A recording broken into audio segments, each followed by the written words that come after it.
Welcome to another attack that we will perform on our metasploitable machine. And this one is aimed on telnet. Keep in mind that this vulnerability is only possible due to information disclosure. And you will see by the end of this video why. So I got my scan right here and we can see that the telnet is running on port 23. If we check out the version, it says Linux telnet D. That doesn't seem to give us that much of information about the actual version. If we just copy this version right here, open another terminal, we could just do the same thing that we did with the FTP version.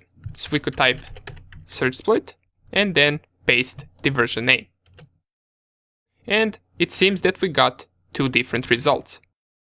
And from looking at them, they don't seem to be useful for us. The first one says netkit telnet 0.17 and it says in brackets that it's for Fedora 31. And the second one doesn't seem to be something we're looking for either. We can't get the exact version of telnet, so what are we going to do? Well, we know that telnet requires username and password in order to log in. So let's maybe try the default credentials. To try them, and to connect to the telnet port on some machine, we can type in our terminal, let's first clear the screen, telnet, and then the IP address of the machine that we want to connect to. In my case, 192.168.1.5. And I press here enter. Do you see it? Not only do we get the banner for the telnet, but we also get some additional information that shouldn't be here. We get this statement that says login with msfadmin/msfadmin. And if you remember this banner, and these things are exactly the same as the banner that we get once we log in to the Metasploitable. As you can see right here, these two are exactly the same. They just hosted the same banner on the telnet open port as well.